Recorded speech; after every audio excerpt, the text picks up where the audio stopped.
Welcome to New Dentists on the Block, a podcast featuring new dentists sharing their experiences in the world of dentistry. Successes, challenges, and life in between. Navigating dentistry together, one experience at a time. Dr. Tara Aboumahboub was born and raised in South Florida. She received her bachelor's degree in biotechnology and a minor in nutrition from the University of Florida. Prior to dental school, she spent several years in the immunology lab at the University of Florida College of Dentistry. She then completed her dental training in Boston at Tufts University School of Dental Medicine, having achieved the highest level of clinical competency and success. During her training, Dr. Tara treated patients with a multitude of backgrounds and medical complexities. She traveled and trained internationally, where she developed a deep understanding of healthcare disparities and recognized the opportunity to provide care for her community. Today, Dr. Tara is caring for patients in a private practice as a general dentist in Cincinnati, Ohio, and runs her social media page, Dent Tara, to help patients build confidence in their smile and overall health. She is also a member of the Ohio Dental Society and proudly a constituent of the IgniteDDS family. Dr. Tara continues to grow professionally and personally as she navigates the various opportunities the dental field has graciously brought forth. Dr. Tara and I are good friends and members of the IgniteDDS family, and I'm so excited for you to listen to this episode where she shares a little bit about practicing in the private practice where she's at in Cincinnati. Let's get to it. Tara Aboumahboub, how are you doing today? Welcome to New Dentists on the Block. I am so good. I'm so pumped to be hanging out with you. Oh, it's always an exciting time for me to have the opportunity to hang out with you and talk to you and learn a little bit more about your life. And tell me, how's your week going? It's going. I mean, we're just barely starting on the beginning of the week, so I feel like I always say it starts good, and then I'm I'm scared to see how it's going to end. But it's been a That's right. great week so far. I love to hear it. I love to hear it. Tara, I would love if you would tell our listeners a little bit about your background. Sure, yeah. So I am a pretty recent grad. I graduated in 21 from dental school. I'm a Florida born and raised. I love to bring that out because I love my home state. And I went to Tufts University for my dental school, undergrad at University of Florida, and then made my way over to Cincinnati when my fiance got accepted into a OMS program out here. In very much colder setting in comparison to Florida. Definitely, definitely. I feel like it's always a main topic for me because it's all I can think about physically. But it's definitely not as cold as Boston, but it's definitely cold. Yeah, I can't do that. I can't do that. It's I love the snowing. cold. Is it? Yeah, It's snowing. we are 62 here, so it's a little bit colder. Yesterday we were in the 70s, but Mm. that's pretty crazy. So Tara, I know that a lot of what your future was looking like when you were in dental school really depended on where your now fiance was going to for residency. But could you talk a little bit about how you chose not to do an AGD or GPR or another residency along those lines? Sure. And I think our generation, especially, they've had a little bit of a different experience. I mean, one with just the changes in technology, but two with COVID. My class unfortunately missed out a lot on their clinical experiences. So a lot of my classmates were looking into all of a sudden residencies were like a optional thing. And then I felt like everyone felt like it was a requirement because, we didn't get the full training that we had been promised and Mm-hmm. hoped for because it's just something really crazy. Um, but at the time, I mean, like you said, a lot of it did depend on what my fiance was doing. And I'd like to think that I'm Miss Independent and I would never move somewhere for someone. But it was really just to start my life, and if I have to be honest, I was lucky because at Tufts, I had a very privileged clinical experience. Mm. I felt like even if I didn't get the hands-on portion physically, that clinically and conceptually, I had a really broad understanding of what needed to be executed. I may not have been fast enough, but I think that no matter how much training you get, until you do, you don't get it. And you don't really pick up on that speed. I think the first 6 months out of school, regardless of where you are in your life, is a huge learning curve. So at that point in my start of my career, I got lucky because I felt like I'd found an office that was going to, train me well enough. And I felt like I would be okay. Was it ideal? Could I have gotten more training? Absolutely. But I still think that I felt confident in my own personality and my social skills to kind of, and I know people hate it when I say fake it till you make it, but really that is a big part of it. You're faking it till you really understand what's going on, till you know how to do exams and so on and so forth. So that's like the basis of how I decided, okay, I'm not going to give in.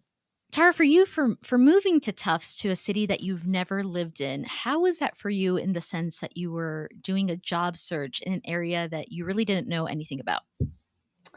That is the hardest part. I think it's nerve wracking, right? Like even when you start a new anything, like new school, new city, new anything. I remember moving to Boston and being scared and like losing weight because I didn't know anyone, so I wouldn't go out and eat anything, and you're whatever. But um, honestly, social media has played a huge role in my life. And I think that a lot of times people will roll their eyes as soon as they hear the word social media.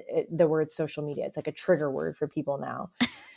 It is. And it totally is for me too. But um, it's such a strong piece of today's society, and it can be amplified in so many ways, like not just in the social aspect of it.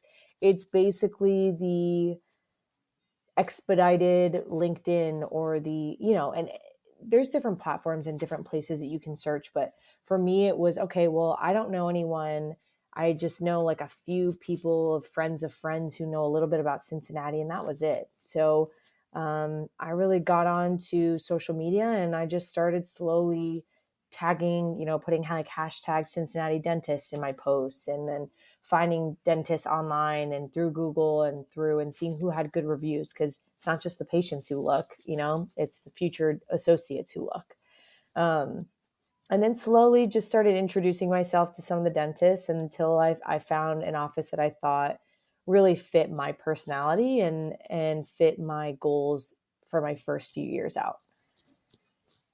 I love that. I think that that's such a smart way to go about that. I feel like a lot of people put feelers out in a different way, but you kind of looking through the reviews and looking through social media was a great way for you to be guided to the right place.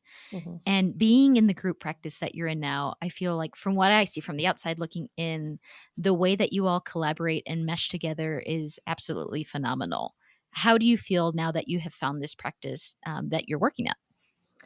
I love the people I work with, and I am very privileged because it's not just that we get to do, the fun stuff at work, and we're, always joking around and learning from each other, but we really do good dentistry. Like I really respect the fact that we're on top of each other about stuff. And it's like, it's funny. We'll be in the office and one of the doctors will ask me about a patient that I saw earlier. And I'm like, how did you know I saw that person? But it's because we're constantly trying to learn from each other and learn and develop and say, oh, like what would you do in this case? And, um, you know, I'm still a new dentist. There's still so much I don't understand, and so much that I do that I'm perfecting maybe, or developing. And so the dynamics in our office are really fun. We do really have a good time. We try not to take things outside of the clinical perspective and healthcare perspective too seriously.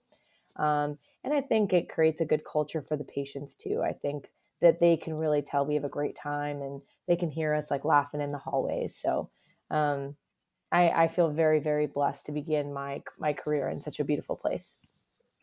I love how you mentioned earlier the fake it till you make it. And, going back to dental school, I just can't believe that that's something that we have to kind of go through. I thought that before going into dental school, I would come out and I would know everything. And truly, we all know that's not the case. But that fake it till you make it mentality is so huge. But I think with that, mentorship and guidance kind of goes along with it as well. How have you felt that going into this practice, you have been guided and mentored by those that you work with?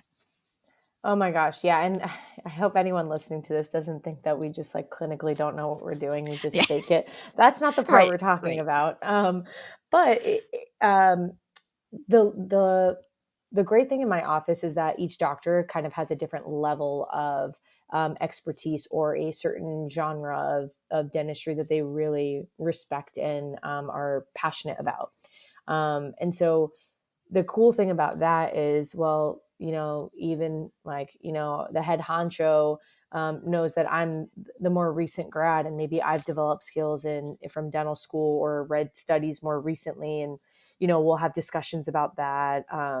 Sometimes at lunchtime, I'll pop into his office and just say, hey, this is how I handled this case. Like, what do you think? Or what would you have done different? And then the stages in the middle of that is we have a doctor who's just a year ahead of me, and then one that's maybe 5 to 7 years out, and he's got his own skill set, and he loves surgery, so I learn a lot from him about surgery. And I mean, I think to some degree what you learn when you work with other people, which is why I really, really recommend working in a group practice, especially straight out, is that you have this opportunity to constantly be able to ask questions, and not because you don't know, but because there's not one way to do dentistry.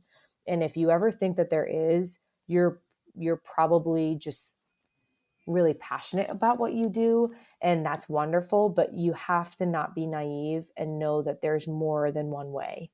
And so when you have that mindset, when you're willing to learn something more, that's when you start to grow and develop better relationships with your mentors, and those mentors end up becoming more like colleagues the more you learn from them. And that's a great way to grow.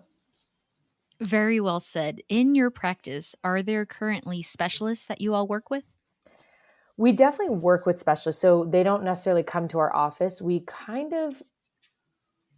know our limits in the office. And I think that that's a really important thing too. We might touch a little bit on endo, we might touch a little bit on surgery, and, definitely some of the senior docs like to do all on X cases, and that's all great.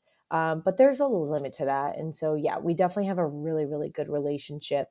And if you're somebody who's a specialist, um, looking to grow your practice, I think the best specialists I've met are the ones who have taken the time to meet me, and then I feel better about sending them. So we do have really good relationships with the people around us. And sometimes you get into something you think that's going to be easy, and it's not. And sometimes you need an endodontist to kind of bail you out on this super hard endo that's just not going the way you thought.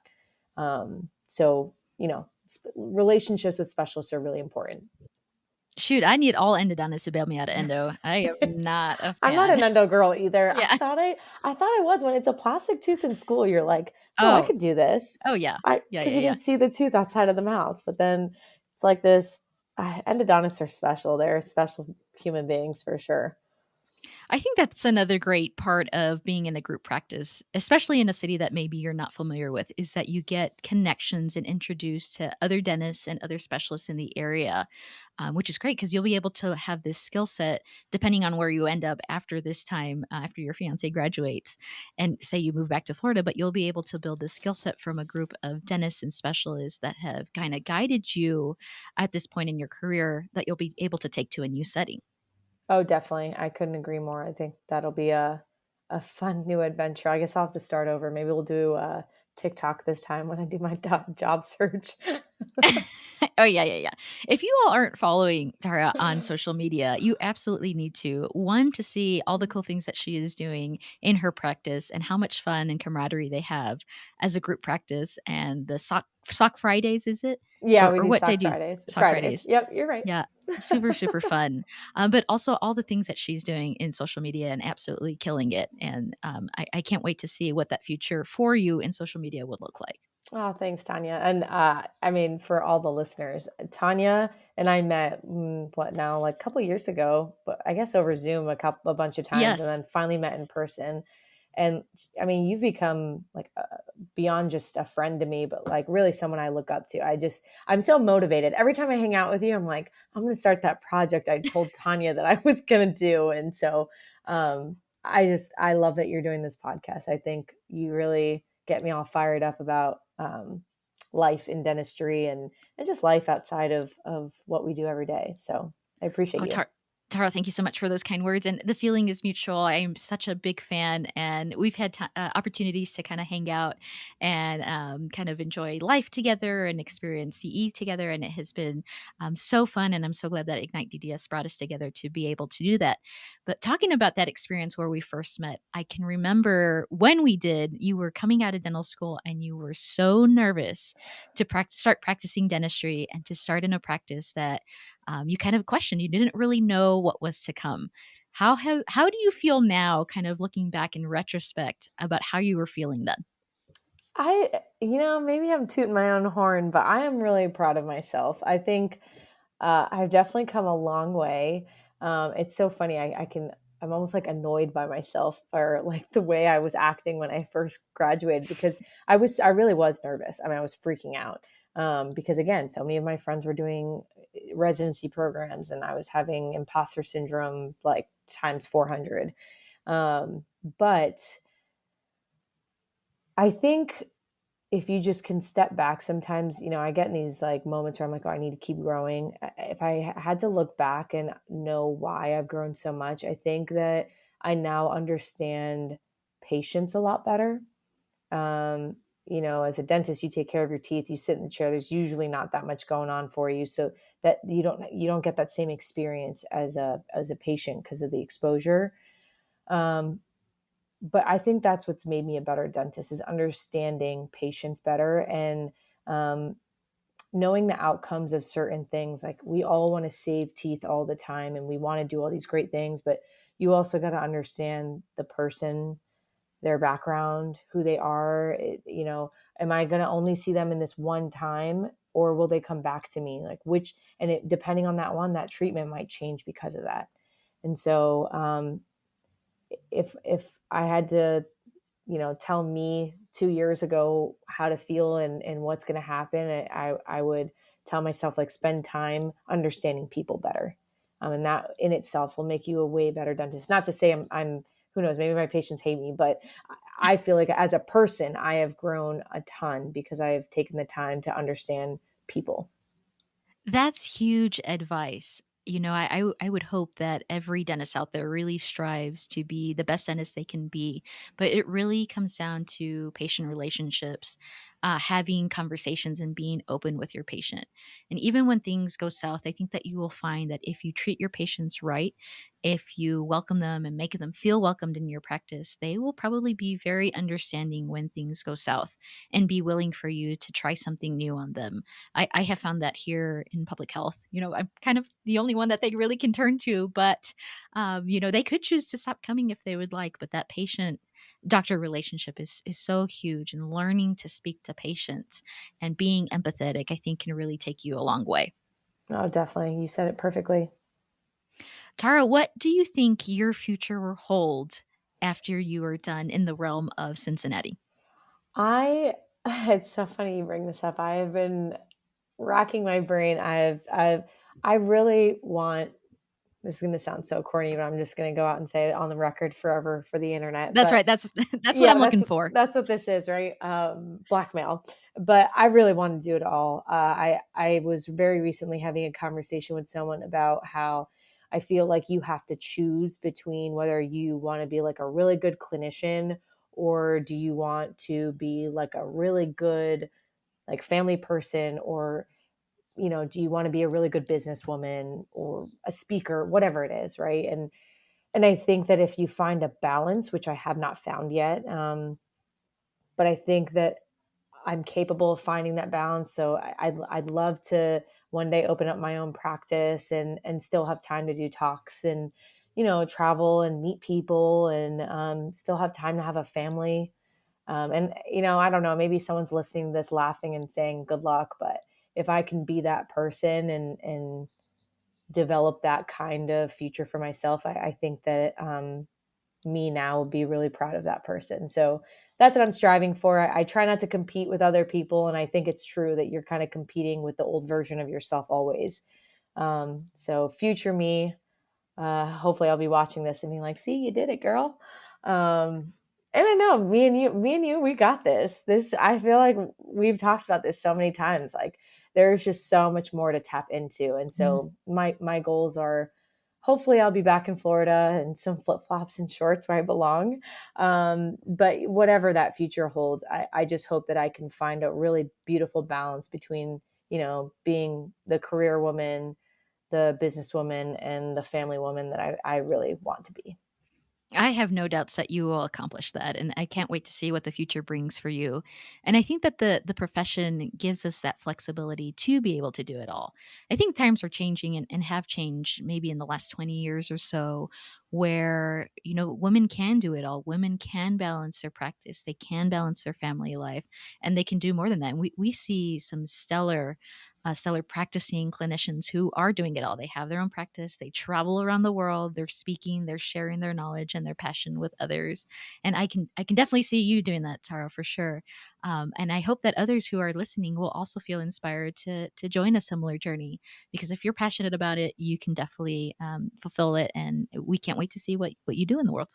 Thank you. I really appreciate that. In your growth, Tara, I have seen you, we mentioned and talked a little bit about your growth in social media, but I have seen you grow and explode on TikTok, on Instagram, but you are also a Figs ambassador. Can you tell our listeners, because I know a lot of people are Figs fans, how that came to be and what you're doing for them? I have to say, it's on Instagram and social media in general. A lot of companies are going to reach out to you, and a lot of companies, if you're active, and it doesn't matter if you have 10 followers or 500,000 followers. I think that you'll have a lot of if you're yourself, you're going to find a lot of people are going to want to work with you. And I find that I've become very selective about who I'm willing to work with, not because I'm anyone like impressive or anything like that, but because I value both as like a healthcare professional and just as a person. I really value good companies and companies that serve a purpose. And man, let me just say, Figs, they're good people. They're Mhm. just overall. I mean, we've had retreats with them and things like that, and you get to know the people who work and are a part of Figs, and it really is as genuine. And it's crazy because the company is not as big as you would think. Like I would think that there's like 5 million people doing like this whole production, but the core people, like you will get to know.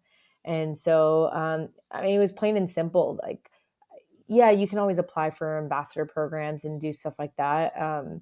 But plain and simple, I think that companies like Figs are looking for people with a genuine story and not because it's like some like heroic anything, but because they're just the naturally themselves and they're willing to show that to the world.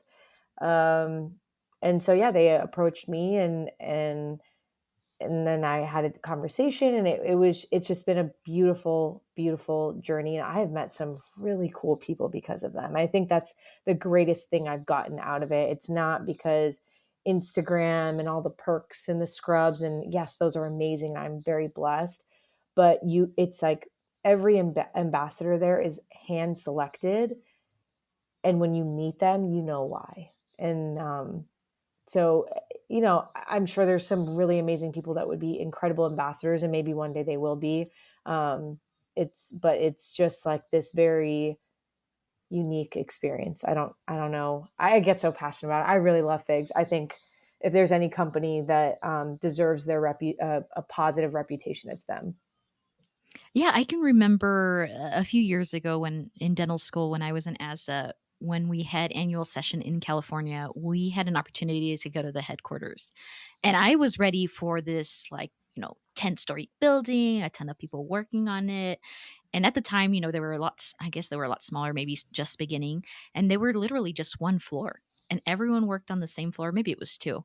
And everyone had camaraderie. Everyone was collaborating. And it was so cool to see that humbleness and those ideas kind of brewing and coming to life. And that made me so excited to see that company kind of just launch from that point to now and continue to do amazing things. And their philanthropy is huge. Unreal.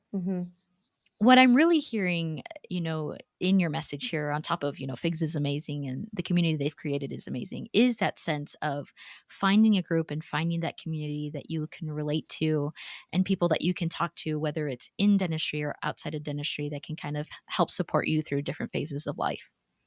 Definitely. And that is the same idea of sitting and meeting patients and developing those relationships. You get that same purpose outside, and it motivates you. It gets you thinking, it gets you developing and growing, and motivated to do things that you're passionate about. I mean, there's going to be someone that, I mean, me and you have already had that experience multiple times where it's like, I'll talk to you about something. You're like, oh, that's so funny. I was thinking about this. Like, this might be great for you. And then, hopefully I have a great idea for you. And I don't know. It creates this culture for yourself. That's not like in the four walls that you might exist in day to day. It creates like a culture around you of forward thinking people. And yeah, I mean, I think you said it even better that it really is just an opportunity to have a wonderful community and network, and not just in a business sense, but is in a personal way too. Yeah, I think that our listeners will find a lot of growth in communities that they will form, again, both in and outside of dentistry, because dentistry can be very, very difficult. It's difficult to practice. It's straining on the body. It's hard. There's so much knowledge out there. There's a lot of imposter syndrome that exists. But finding that group that you can turn to during those times, I think, is really, really key. There's a lot of loneliness in dentistry as well too, and so I think that if you can resort to finding groups that can lift you up, I think that that's really, really awesome. And hopefully that you and I, Tara, can do that for others, as I feel uplifted by you, by all that you do, and our friendship. Definitely. You made a really good point about the loneliness. I don't know. It's not a very spoken about thing, and I'm sure everyone feels that way in part of their career. But it's kind of scary, actually. You'll find yourself in a place, and you're like, "Am I gonna? Is it gonna be like this forever?" And it doesn't have to be, or it can be, but it could be a good thing too. So that kind of strung a chord for me.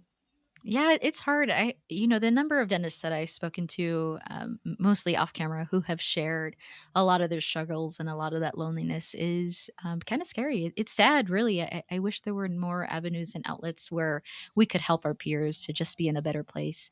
But I think that we're doing a better job about talking about the importance of mental wellness and mental health, and I think that as our profession continues to advance, that'll be a key priority, hopefully for many dentists, if not all. Yeah, and it's not always flowers and butterflies and pink and red roses and Yeah, whatever. I mean, it's not, right? Like we could talk about all the great things, and you've been, cueing me to really positive questions, but there's definitely a lot of, negative parts of what we do day to day, but I would say the net everything has always been positive for me, and I think you probably feel the same, but yeah, it does exist. absolutely. And Tara, I want to end on a high note here, but can you tell us a fun fact about yourself, or something Oh cool that God. happened in your upbringing that just kind of always remains in your mind, a great memory, or something along those lines? Wow, you're really putting me on the spot here. Gotta keep you on your toes. A fun. I was never good at these icebreakers Yeah, and they're things. terrible. They're really So terrible. hard. Um, Okay, I have a better question for you. If you weren't a dentist, what career would you have pursued and why? this is kind of like a. This kind of goes with a fun fact slash what I would have probably wanted to do. Fun fact: I went to art school for middle school and high school, which is why Oh, I really loved working with my hands. I was actually shocker theater major.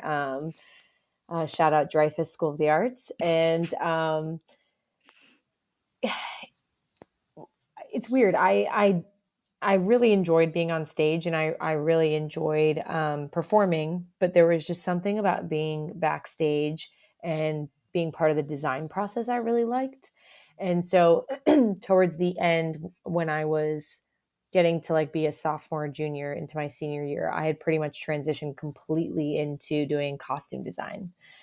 So I don't know. I just looked over, and I'm planning my wedding, and I like had put a design together of a wedding dress that I thought that I would maybe wear. But I think that maybe I would do something like that, like something maybe more in New York fashion. Even though I'm not a super fashionista, I probably would have learned or love to have gone to like a conservatory program and done something passionate. I think whatever it is, it would have to be with my hands. It would have to be business related and fast paced. So I think that's probably what I would do. Maybe I might change That my answer, but yeah, that makes so much sense to me. I feel like you're very creative, and I feel like that just makes sense. And dentistry allows you to be creative as well too, but that's just different. And I love dentistry, but I wish I had more time to do projects, creative projects, and kind of activities, I know DIY stuff. that's So what I'm saying. It's all about you want to find the balance, and it's like, it's hard when you're starting your, like the first half of your career, you're like finding that balance. And yeah, I couldn't agree. I would love to do more DIY. I would love to like build my own house. And I mean, that aside, but like, I know. build my own house, have little side projects, and, Yeah, start my own nonprofit, and, all of the things you've always dreamed of, but we'll get there. we will get there for sure. We will have our own rooms dedicated to YouTube studios and DIY projects on the side. Yes. Yes. Let's do it. Tara, it is always a pleasure to speak with you, and I learned so much and always have a great time when we have the opportunity to chat. If our listeners would like to connect with you, what's the best way? So you can find me on Instagram. It's Dentara __. That's usually, I'm probably like the worst texter there ever was. Tanya can. Yeah, you're pretty bad. Yeah, I'm up there, but you're pretty bad. Yeah, I know.